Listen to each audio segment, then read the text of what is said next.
Hello, bienvenue sur ma chaîne, je m'appelle Fantine, ici je parle de Jésus, le chemin, la vérité et la vie. Laissez-moi vous partager aujourd'hui la parabole de la conduite de nuit.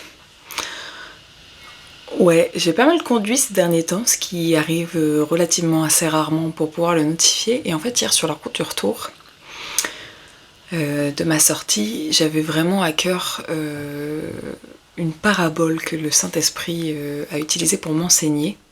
Et je vais vous exprimer cette parabole au travers d'un verset que je viens de perdre d'ailleurs. Attendez.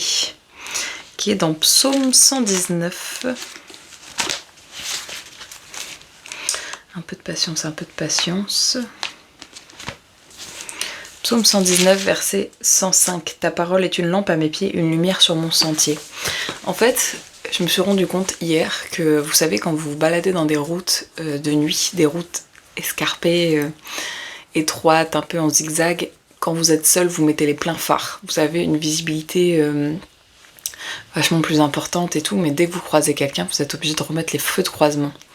Et du coup, en fait, c'est vraiment ça que le Seigneur m'a enseigné. Et il m'a rappelé que dans les périodes d'isolement, dans les périodes où il nous met à part, on est vraiment concentré uniquement sur lui, sur sa parole, sur ce qu'il veut nous enseigner. Mais les périodes où on est entouré, où le prochain pas de notre destinée, le prochain pas du plan qu'il a pour nos vies, il n'est pas uniquement à propos de nous. Genre par exemple, si je dois monter un projet d'entreprise mais que j'ai besoin de le faire avec quelqu'un d'autre, et ben ça va me concerner moi, mais ça va aussi concerner l'autre personne. Donc en gros, là où le Seigneur va me guider, va m'éduquer, il doit aussi guider et éduquer l'autre personne. Et du coup, quand c'est dans ces périodes-là, la visibilité qu'on a sur la promesse de Dieu, elle est moindre. C'est-à-dire qu'on y va pas après pas. En fait, voilà, quand tu conduis de nuit sur des routes comme ça, et que t'as que tes feux de croisement, tu vois moins bien, donc tu roules moins vite. Parce que surtout dans les routes du sud, ça ressemble à rien, c'est n'importe quoi. T'es toujours à ça de te casser la binette dans le précipice et c'est vraiment hyper dangereux. Donc vaut mieux être lent et prudent que conduire comme un fou et risquer de se retrouver dans le fossé. Du coup voilà, c'était vraiment la petite exhortation du jour. De se dire, ok Seigneur, je suis dans une saison où t'as fini de m'isoler, c'est fini les pleins phares, c'est fini la visibilité un peu à longue durée de ce que tu voulais que j'avance, que je travaille en moi.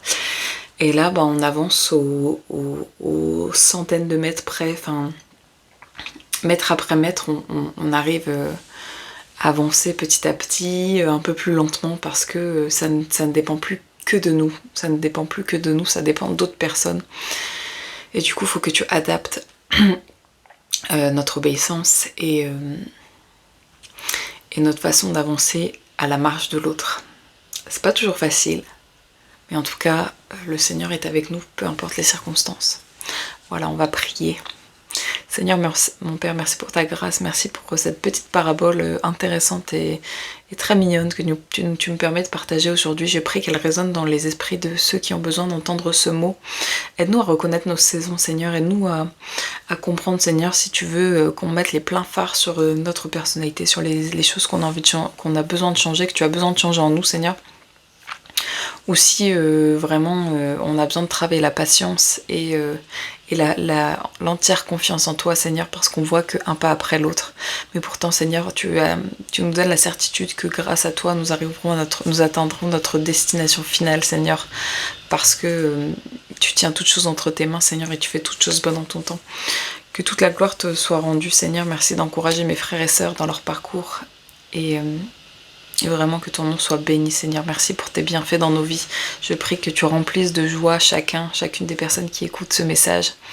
Que la joie du Seigneur soit leur partage. Dans le nom de Jésus, j'ai prié. Amen. Soyez bénis. Jésus vous aime de ouf. Il vous aime tellement.